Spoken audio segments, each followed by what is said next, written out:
નમસ્કાર. દિવસભરના તાજા સમાચારોમાં તમારું સ્વાગત છે. તમારી સાથે હું છું પિનલગીરી ગોસ્વામી. સમાચારો વિસ્તારથી જાણીએ એ પહેલા મહત્વના સમાચારો ઉપર એક નજર. નમસ્કાર મિત્રો. મહત્વની હેડલાઇન્સ ઉપર નજર નાખીએ તો જાણીતા કથાકારની ચાલુ કથાએ તબિયત લથડી હતી. ત્યારે વાત થશે 30 એપ્રિલથી ચારધામ યાત્રા શરૂ. નવરાત્રિ અને પાવાગઢને લઈને મોટા સમાચાર સામે આવ્યા. આપના કોર્પોરેટર સામે ગુનો નોંધવામાં આવ્યો છે. દાળની ખરીદી શરૂ, રાજ્યોને મંજૂરી મળી ગઈ છે. આસારામની જેલ મુક્તિ પર હાઈકોર્ટ કરશે મોટો નિર્ણય. જમ્મુ કાશ્મીરમાં 2 જવાનો ઘાયલ થયા છે. પનીર ખાનારા માટે લોકો માટે અગત્યના સમાચાર છે. ઈશાને પાકિસ્તાની કેપ્ટનની મજાક ઉડાવી. સુરતથી મોટા સમાચાર સામે આવ્યા છે. નર્મદા મૈયાની પરિક્રમા 29 માર્ચથી શરૂ થશે. કોંગ્રેસે શિસ્તભંગના પગલાં લીધા છે. વાત છે અમદાવાદની. ત્યારે વાત થશે રાજ્યના શિક્ષણ મંત્રીની મોટી જાહેરાત. વધુ એક લાંચિયો અધિકારી અંતે ઝડપાઈ ગયો છે. હવે મિત્રો સમાચારો વિસ્તારથી. દહેગામથી વધુ એક લાંચિયો અધિકારી ઝડપાયો છે. એસીબીએ દહેગામના સસ્પેન્ડેડ નાયબ મામલતદાર અને તેમના મળતિયાને લાંચ લેતા રંગે હાથ ઝડપી પાડ્યા છે. ફરિયાદીની વેચાણ થયેલી ખેતીની જમીનમાં વેચાણ નોંધો રદ કરવા માટે ગાંધીનગર પ્રાંત અધિકારી અને કલેક્ટરની કોર્ટમાં RTS અપીલ દાખલ કરવામાં આવી હતી. આ અપીલના કાગળો ખોવાઈ જતા ફરિયાદીએ બંને કચેરીમાં અરજી કરી હતી. મિત્રો, અન્ય મહત્વના સમાચારની વાત કરીએ તો રાજ્યના શિક્ષણ મંત્રીની મોટી જાહેરાત. રાજ્યના શિક્ષણ મંત્રી પ્રફુલભાઈ પાનસેરિયાએ મોટું નિવેદન સામે આપ્યું છે. પાનસેરિયાએ કહ્યું છે કે બાળકને ટવકા લાવવા માટે પ્રેશર કરીને વાલીઓ તેમના દુશ્મન બની રહ્યા છે. બાળકને શિક્ષણ આપીને ડૉક્ટર કે એન્જિનિયર નહીં પણ એ સહકારી, વિવેકી અને વ્યસન મુક્ત બને એ જરૂરી છે. મીડિયા અને મોબાઈલના ઉપયોગને લઈને સરકાર SOP બનાવશે. આ અંગેની માર્ગદર્શિકા પણ બનાવવામાં આવશે, જે ટૂંક સમયમાં રાજ્ય સરકાર દ્વારા જારી કરવામાં આવનારી છે. મિત્રો, અન્ય મહત્વના સમાચારની વાત કરીએ તો કોંગ્રેસે શિસ્તભંગના પગલાં લીધા. અમદાવાદમાં યોજાનારા કોંગ્રેસના અધિવેશન પહેલાં કોંગ્રેસ એક્ટિવ થઈ હતી. અમદાવાદ શહેર કોંગ્રેસ સમિતિએ પક્ષ વિરોધી પ્રવૃત્તિમાં સામેલ 2 નેતાઓને સસ્પેન્ડ કરી દેવામાં આવ્યા છે. પાલડી વોર્ડના પ્રમુખ સૌરભ મિસ્ત્રી અને શહેર કોંગ્રેસના સોશિયલ મીડિયા હોદ્દેદાર મેહુલ રાજપૂતને 6 વર્ષ માટે સસ્પેન્ડ કર્યા છે. હિંમતસિંહ પટેલે જણાવ્યું છે કે પક્ષની વિરુદ્ધમાં પ્રવૃત્તિમાં સામેલ કોઈને પણ બક્ષવામાં નહીં આવે. મિત્રો, અન્ય મહત્વના સમાચારની વાત કરીએ તો નર્મદા મૈયાની પરિક્રમા 29 માર્ચથી શરૂ. વડોદરા અને નર્મદા જિલ્લામાંથી પસાર થતી નર્મદા નદી નર્મદા જિલ્લામાં લગભગ 6 કિલોમીટર સુધી ઉત્તર દિશામાં વહે છે અને તે જ દર વર્ષે ચૈત્ર મહિનામાં ઉત્તર વાહિની પંચકોશી નર્મદા પરિક્રમા યોજાય છે. આ વર્ષે 29 માર્ચથી ઉત્તર વાહિની પંચકોશી નર્મદા પરિક્રમા શરૂ થવા માટે જઈ રહી છે, જે આગામી 27 એપ્રિલ એટલે કે લગભગ 1 મહિના સુધી યોજાશે. આ પરિક્રમામાં અનેક રાજ્યોના ભક્તો ઉમટી પડશે તેવી પણ અપેક્ષા છે. મિત્રો, અન્ય મહત્વના સમાચારની વાત કરીએ તો સુરતથી આવે છે મોટા સમાચાર. સુરતમાં 1814 કરોડ રૂપિયાના GST કૌભાંડના કેસમાં નવા સમાચાર સામે આવ્યા છે. આ કેસમાં ફરાર આરોપી મોહમ્મદ સુલતાન કાપડિયાની ઇકો સેલે ધરપકડ કરી છે. બાતમી મળી હતી તે મુજબ મુંબઈના મીરા રોડ વિસ્તારમાંથી તેને પકડી લેવામાં આવ્યો છે.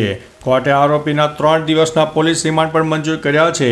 આ આરોપીએ 145 જેટલી બોગસ પેઢીઓ પણ ઊભી કરી હતી. મિત્રો, અન્ય મહત્વના સમાચારની વાત કરીએ તો ઈશાને પાકિસ્તાની કેપ્ટનની મજાક ઉડાવી. ઈશાન કિશને પાકિસ્તાનના કેપ્ટન મોહમ્મદ રિઝવાન પર પ્રહારો કર્યા. ભૂતપૂર્વ આંતરરાષ્ટ્રીય અમ્પાયર અનિલ ચૌધરીએ ઈશાનને પૂછ્યું કે પહેલાં તે વિકેટ કીપિંગ કરતી વખતે ઘણી અપીલ કરતો હતો, પણ હવે તે એવું કરતો નથી. આના પર ઈશાને કહ્યું કે એમ્પાયર સ્માર્ટ થઈ ગયા છે. દર વખતે અપીલ કરવાને બદલે યોગ્ય સમયે જ કોલ કરવો બરાબર છે. નહીંતર જો હું રિઝવાન જેવું કંઈક કરીશ તો તમે એકવાર પણ આઉટ નહીં આપો. મિત્રો, અન્ય મહત્વના સમાચારની વાત કરીએ તો પનીર ખાનારા વાંચી લો આ સમાચાર.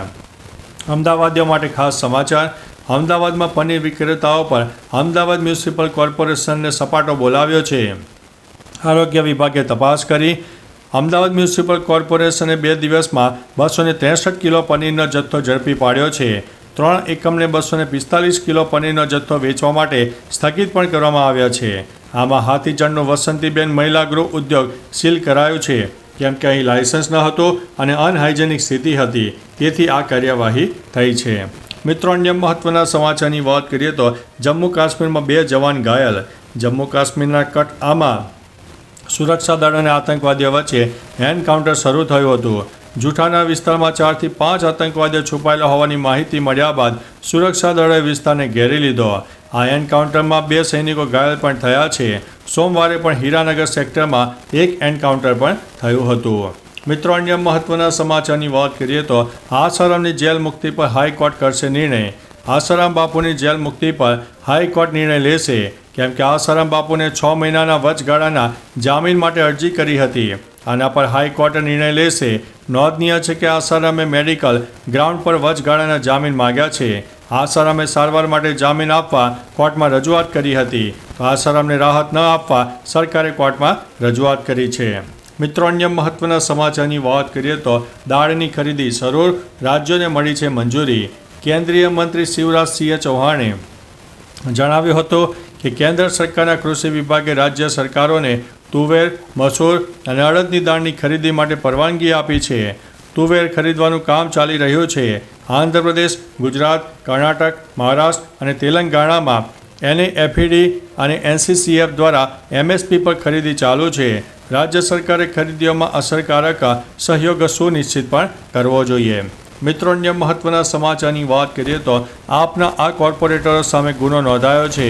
સુરતમાં મહાનગરપાલિકાના કમિશનરનો વિરોધ કરીને હંગામો મચાવનાર વિપક્ષના 9 કોર્પોરેટર સામે ગુનો નોંધાયો છે, જેમાં આપના પાયલ કિશોરભાઈ સાકરિયા, વિપુલ વસરામભાઈ સુહાગિયા, ધર્મેશ જયંતિભાઈ ભંડેરી, મહેશ કેશવભાઈ અણગણ, રજની પોપટભાઈ વાઘાણી, રચના અંકુરભાઈ હીરપરા, કુંદન હરેશભાઈ કોઠિયા, સેજલ જિગ્નેશભાઈ માલવિયા અને શોભના કિરીટભાઈ કેવડિયા પણ સામેલ છે.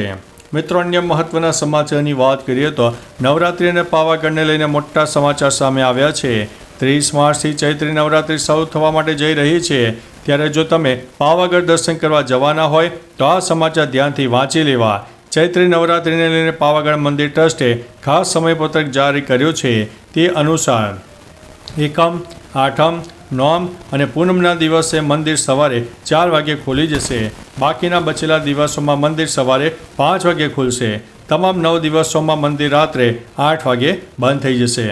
મિત્રો અન્ય મહત્વના સમાચારની વાત કરીએ તો 30 એપ્રિલથી ચારધામ યાત્રા શરૂ.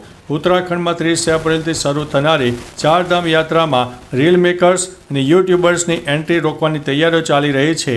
પાંડા સમુદાયે કહ્યું છે કે આ વખતે તેઓ તેમને મંદિર પરિસરમાં પ્રવેશવા દેવામાં નહીં આવે. ધાર્મિક સ્થળોએ પૈસા ચૂકવીને VIP દર્શનની સુવિધા પણ બંધ રહેશે. ગંગોત્રી, યમુનોત્રી ધામના દરવાજા 30 એપ્રિલે ખુલશે. કેદારનાથના દરવાજા 2 મેના રોજ અને બાબા બદ્રીનાથના દરવાજા 4 મેના રોજ વિધિવત વિધિ સાથે ખોલવામાં આવનારા છે. મિત્રો અન્ય મહત્વના સમાચારની વાત કરીએ તો જાણીતા કથાકારની તબિયત લથડી હતી.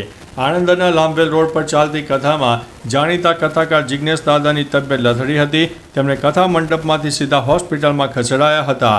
જોકે હવે જિગ્નેશ દાદાની તબિયત સારી છે. તેમને હોસ્પિટલમાંથી ડિસ્ચાર્જ પણ કરી દેવામાં આવ્યા હતા.